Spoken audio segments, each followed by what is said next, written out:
नमस्कार, मैं अर्चना और आप देख रहे हैं हंगामा टाइम्स। हंगामा टाइम्स जिस तरीके से हर फेस्टिवल में करता है कुछ खास, तो आने वाला है रंगों भरा त्योहार होली और साथ में उसी के साथ आ रहा है अंतर्राष्ट्रीय महिला दिवस, जिसे कहते हैं वुमेन्स डे कहते हैं। और वुमेन्स डे पूरे लखनऊ में बहुत ही धूमधाम से मनाया जाता है। लखनऊ की कुछ खास महिलाओं का सम्मान भी करा जाता है। लोग अपने अंदाज से अलग अलग सम्मान भी करते हैं, तो हम भी अपने अलग अंदाज से हंगामा टाइम न्यूज चैनल इस अंतर्राष्ट्रीय महिला दिवस पे कुछ खास कर रहा है। लखनऊ की कुछ खास महिलाओं से आपको रूबरू करवा रहा है उनके जीवन को लेकर के, कि एक महिला जहां परिवार में माँ है, बहन है, बेटी है, पत्नी है और एक जिम्मेदार महिला है, अपनी जिम्मेदारियों को समझते हुए परिवार की जिम्मेदारी तो अच्छे से बाखूबी निभाती है, लेकिन समाज में भी अपनी जिम्मेदारी बाखूबी निभाती है। कहते हैं एक महिला अगर पढ़ती है तो पूरा परिवार पढ़ता है, एक महिला अगर बढ़ती है तो पूरा परिवार बढ़ता है, तो वैसे एक महिला का समाज में बढ़ती है तो पूरा समाज और पूरा देश आगे बढ़ता है। तो ऐसी कुछ खास महिलाओं से हम आपको बात करवा रहे हैं और उनके जीवन के बारे में आपको बता रहे हैं कि उनके जीवन को लेकर के क्या उतार चढ़ाव है और किस तरह से उन्होंने अपनी जिम्मेदारी को निभाते हुए इस समाज में अपनी जिम्मेदारी बाखूबी निभाई है। तो हमारे आज खास शख्सियत की खास कड़ी में हमारे साथ में है आरती वर्मा जी, जो कि एक प्रबंधक हैं स्कूल की। उनकी स्कूल का नाम है रेडियम एजुकेशनल एकेडमी है। तो यहाँ की वो प्रबंधक है, ये कि उनके जीवन के सफर के बारे में वो क्या कहेंगी और अपने जीवन के सफर को लेकर के वो और महिलाओं के लिए किस तरीके से उदाहरण बन रही हैं। तो हमारे साथ में आरती वर्मा जी हैं, तो उनसे हम बात करेंगे उनके जीवन को लेकर। मैम, आपका स्वागत। नमस्कार। हंगामा न्यूज़ चैनल के संवाददाता अर्चना जी का बहुत बहुत धन्यवाद, जो उन्होंने हमको ये मौका दिया। क्योंकि मैम, हम लखनऊ में कुछ खास महिलाओं से रूबरू हो रहे हैं जिन्होंने अपने जीवन में कुछ ऐसा किया है कि वो अन्य महिलाओं के लिए उदाहरण बने। हमने जब आपके बारे में सुना कि आप एक स्कूल की प्रबंधक हैं, तो ये बताइए मैम, आपका जो जीवन है शादी से पहले और शादी के बाद में, उसमें क्या फ़र्क रहा था? शादी से पहले तो हम माँ बाप के संरक्षण में रहते हैं, तो वो तो लाइफ पूरी फ्री होती है। मैंने भी जिया है उस फ्री लाइफ को। हाँ, शादी के बाद कुछ बंधन, कुछ जिम्मेदारियाँ आप पे पड़ती हैं, आपको उन्हें निभाना होता है। शादी के बाद फिर बच्चे, और वो सबसे बड़ी जिम्मेदारी होती है, क्योंकि आपको अपने परिवार के साथ साथ और अपने कैरियर के साथ साथ अपने बच्चों को भी संभालना है, उनके भी कैरियर पे ध्यान देना है, फोकस करना है कि मेरे बच्चे अच्छे संस्कार लें। तो भाई ये सफ़र तो चल रहा है, अभी जारी है। जैसे बहुत सी जगह पे होता है ना, आज भी देखा जाता है, अगर किसी परिवार में लड़का और लड़की होते हैं तो लड़के को इंग्लिश मीडियम में, लड़की को हिंदी मीडियम में, लड़की की एजुकेशन पे इतना फोकस नहीं करा जाता है। तो इसके बारे में क्या कहेंगी मैम, एक प्रबंधक होने के? हाँ, ऐसा होता है कभी कभी। खैर, मेरे साथ ऐसा नहीं था, क्योंकि अपने परिवार में हम दो बहनें ही हैं और हमारी माँ भी टीचर थी, तो उन्होंने बहुत अच्छे से हम लोग को पढ़ाया है और अच्छे संस्कार दिए हैं। जो मैं आज इस कुर्सी पे बैठी हूँ तो ये सब उन्हीं का आशीर्वाद है। और जिस परिवार में मेरी शादी हुई वो परिवार भी इस सोच का नहीं था। मेरे ससुर जी, जो कि पुलिस इंस्पेक्टर थे, उनकी बिल्कुल भी ऐसी सोच नहीं रही। उन्होंने विद्यालय का सबसे बड़ा पद अपनी बहू को ही दिया। देखिए, बेटे पे भी उतना विश्वास नहीं किया जितना उन्होंने मेरे पे विश्वास किया, और मैंने हर पल आज भी उनके उसूलों, उनके मूल्यों को ध्यान में रखते हुए विद्यालय का संचालन किया है। उन्होंने मुझसे एक बात कही थी कि बेटा, कि पैसे की कमी की वजह से किसी भी बच्चे की, चाहे वो लड़का हो या लड़की, शिक्षा अधूरी नहीं रहनी चाहिए। तो मैंने इस चीज़ पर हमेशा ध्यान दिया है। हालांकि प्राइवेट संस्था है, बच्चों से फीस तो ली ही जाती है, लेकिन अगर बच्चे के आगे कुछ समस्या आती है तो फिर मैं उसको पर्सनली देखती हूँ, और जो कुछ मुझसे हेल्प हो सकती है मैंने हमेशा की है और आगे मैं करती भी रहूँगी इसके लिए। यानी कि आपके मायके में भी और आपके ससुराल में भी ये चीज़ देखा गया कि एक लड़की अगर पढ़ेगी तो वो पूरे परिवार को ही बढ़ाएगी और पूरे स्कूल को ही बढ़ाएगी और पूरे समाज को ही बढ़ाएगी। कई बार ऐसा होता है कि मेरे फ्रेंड सर्किल में भी कई लड़कियां ऐसी रही हैं जो टैलेंटेड थी, मुझसे भी ज़्यादा टैलेंटेड मुझे लगता है रही, बट शादी के बाद उनको अच्छा माहौल नहीं मिला। क्योंकि इसमें देखिए, सबसे बड़ा सहयोग शादी के बाद आपके पति का होता है। ससुराल वालों को अगर पति कन्विंस कर लेता है तो आपके कैरियर को कोई रोक नहीं सकता। मेरे ही रिलेशन में हैं एक लोग, LLB करने के बाद भी लड़कियां बस घर में रोटी बना रही है, तो कभी कभी हम लोग सुनते हैं तो बड़ा ख़राब लगता है कि कुछ तो करना चाहिए। क्योंकि आजकल देखिए, अगर आप पढ़े लिखे हैं और उसके बाद समाज में इस समय आवश्यकता है कि आदमी के साथ साथ औरत कंधे से कंधा मिला के आगे बढ़े। भाई उससे क्या होगा, परिवार की इनकम भी अच्छी होगी। और लेडीज़ अगर बाहर देखिए निकलती है तो कई बार होता है कि लेडीज़ घर में हैं तो कभी कभी तैयार भी नहीं होती हैं। वो जैसे उठी थी, घर का काम किया, कभी कभी सारा दिन उनको ऐसे ही बीत जाता है। हाँ, जब लेडी काम करती है तो वो हर चीज़ यानी अपने समय को, अपने दिन भर के घंटों को मैनेज करती है। उसको पता है मुझको कितने घंटे परिवार में देने हैं, मुझको अपना सारा घर, परिवार, बच्चे, एक मैनेजमेंट तैयार होता है कायदे से उसका। और वो बाहर निकलती है, बाहर भी वर्क करती है, लोगों के सामने एक उदाहरण बनती है ना। मैंने भी किया है, ऐसा नहीं है। भाई परिवार में जैसे मेरी सास थी तो उन्होंने बोला कि आपका बच्चा मैं संभालूंगी, तो घर खाना पीना कैसे चलेगा। तो हमने बोला ठीक है मम्मी, आप बच्चा संभाल लो, बाकी हम करते हैं, मैनेज करते हैं। उसके लिए सुबह 5 बजे उठना, घर का सारा काम जैसे होता है पूरा 8 बजे तक रेडी होने के बाद 8 बजे मैं विद्यालय पहुंच जाती हूँ। तो ये करना पड़ता है। देखिए अगर आगे बढ़ना, हाँ जहाँ चाह होती है हमारा है, अगर आपने सोच लिया है, मन में ठान लिया है कि आपको करना है तो आप कर लेंगे। देखिए मेरे दिमाग में हमेशा एक पंक्ति गूंजती रहती हैं, एक नहीं 2 कहूँगी। पहली पंक्ति जब मैं बहुत छोटी थी तो मैंने पढ़ा था, वीर तुम बढ़े चलो, धीर तुम बढ़े चलो, सामने पहाड़ है, सिंह की दहाड़ है।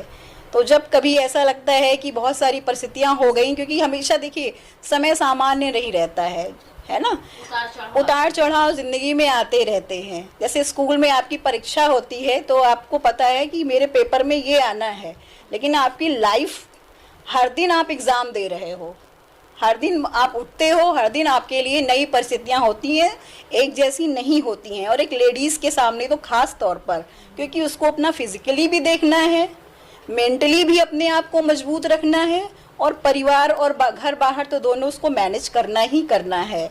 तो एक औरत की अपने प्रति भी बहुत जिम्मेदारी है कि वो अपना भी ध्यान रखे।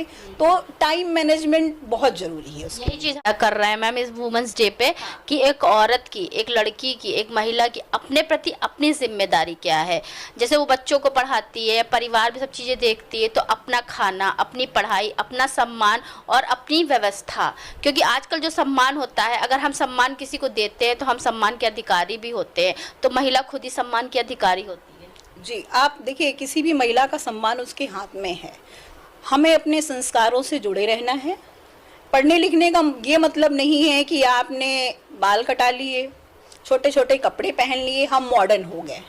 पढ़ने लिखने का मतलब बिल्कुल ये नहीं है। पढ़ाई लिखाई आपको सही गलत बताती है, आप में निर्णय लेने की क्षमता को विकसित करती है। क्या सही है क्या गलत है ये आप अच्छी तरह सोच सकते हैं। तो देखिए सम्मान के लिए हमें अपना व्यवहार, अपना आचरण, अपने मन को अपने कंट्रोल में रखना है। अगर सम्मान, अगर लेडी कभी गलत नहीं होती है तो उसके साथ कभी कोई गलत नहीं कह सकता है। अगर आप सही हैं तो सामने वाला कितना भी कैसा हो, आपका कोई कुछ नहीं बिगाड़ सकता है। आपको स्ट्रांग होना है, इसके लिए आपको देखिए मेंटली भी प्रिपेयर रहना पड़ेगा। ऐसा नहीं है कि सारे लोग अच्छे होते हैं। अगर दिन भर में आप 70% लोगों से मिल रही हैं तो ज़रूरी नहीं है कि वो 70% सब बहुत अच्छे थे, कुछ उसमें 1-2 मिल जाते हैं। उसके लिए आपको कंट्रोल करना, फिर देखिए समय के साथ सब सीख जाते हैं, है ना। समय बहुत कुछ सिखा भी देता है, बड़ा टीचर होता है, समय सबसे बड़ा टीचर होता है। तो मैं बात कर रही थी कि जीवन में वो जो पंक्ति थी तो उसने मुझको कभी डिगने नहीं दिया।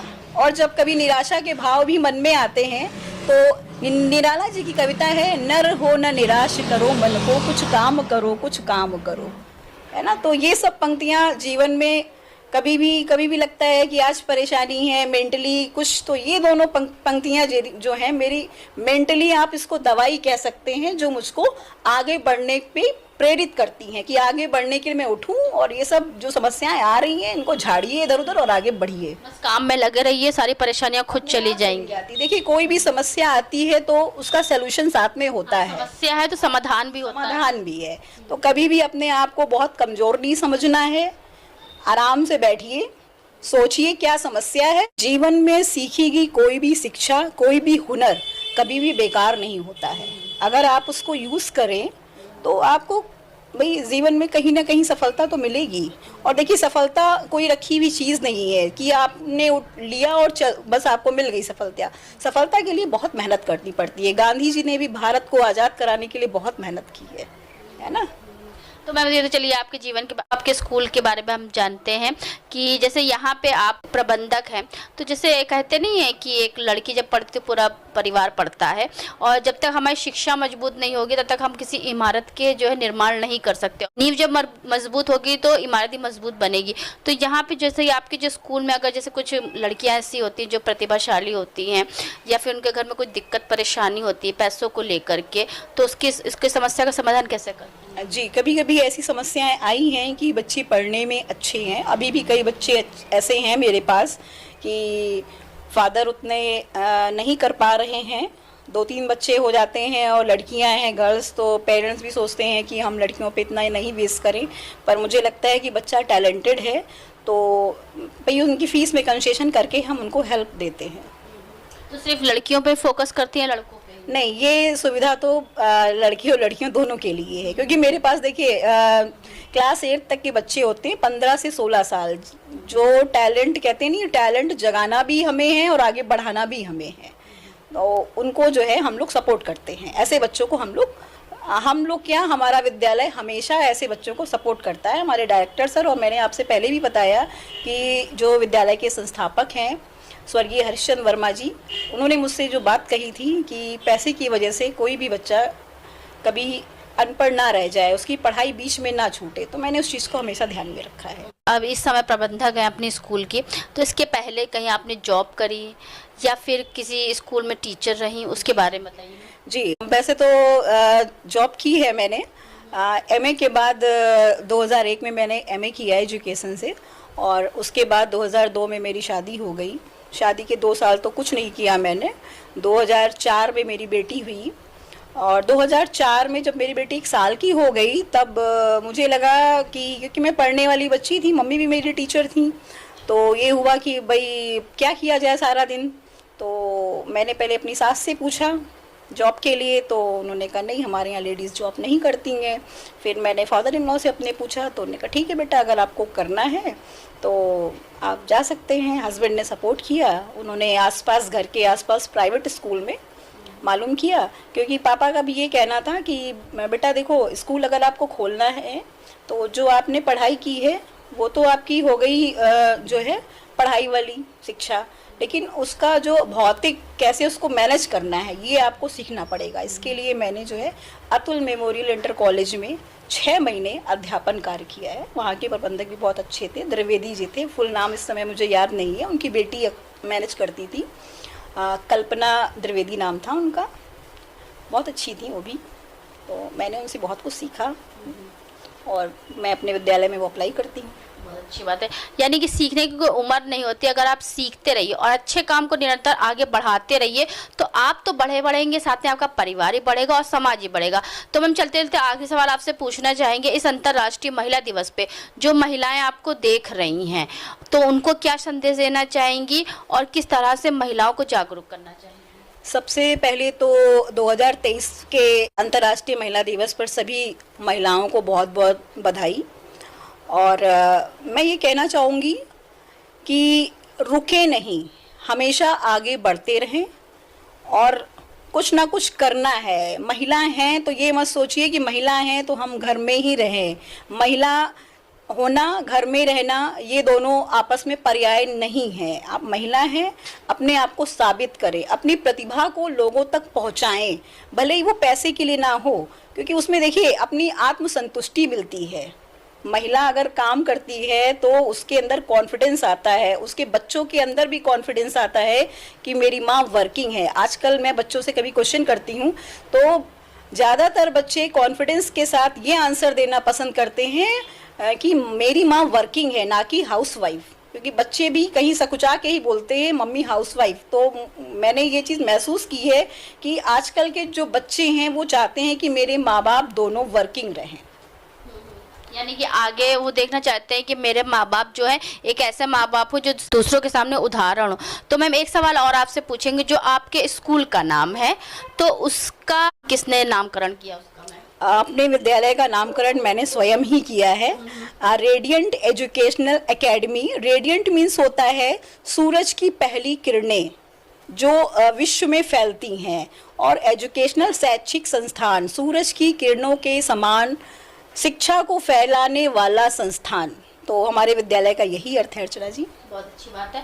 तो ये थी हमारे साथ में रेडियंट एजुकेशनल एकेडमी की प्रबंधक आरती वर्मा जी, जिनकी विचारधारा आपने सुनी, जिन्होंने बताया कि एक महिला अगर पढ़ती है तो पूरा परिवार पढ़ता है, और पूरा परिवार अगर पढ़ता है तो आगे बढ़ता भी, और समाज में अगर ऐसी महिलाएं आती हैं तो वो अपने साथ साथ में ऐसे ही अन्य लोगों को ही पढ़ाती हैं और आगे बढ़ाती हैं। 100 200 नहीं 1000 लोगों को वो आगे बढ़ाने की काबिलियत रखती है, क्योंकि एक महिला अगर पढ़ती है तो पूरा भारतवर्ष शिक्षित होता है। तो ऐसे लखनऊ की कुछ खास महिलाओं से हम आपको रूबरू करवा रहे इस अंतर्राष्ट्रीय महिला दिवस पे, जिन्होंने अपनी शिक्षा के बल पर इस समाज में अपनी नई पहचान बनाई और साथ में अपने माँ बाप, पति और अपने सास ससुर का भी सर्व गर्व से ऊंचा किया। तो ऐसे ही लखनऊ की कुछ खास महिलाओं से हम आपको मिलवा रहे इस अंतर्राष्ट्रीय महिला दिवस पे और आने वाला रंगों का त्योहार। तो इसी के साथ मैं आपसे इजाजत लेना चाहूंगी। बने रहिएगा हंगामा टाइम न्यूज चैनल के साथ में। अगली बार हम आपको फिर मिलवाएंगे किसी और खास शख्सियत से, ऐसे ही लखनऊ की कुछ खास महिलाओं से। धन्यवाद। हंगामा टाइम्स की तमाम खबरों को देखने के लिए हंगामा टाइम्स को सब्सक्राइब कर लीजिए और बेल आइकन दबा लीजिए। अगर आपको ये वीडियो अच्छा लगा हो तो लाइक बटन प्रेस कर अपनी प्रतिक्रिया हमारे कमेंट बॉक्स में देना मत भूलिए।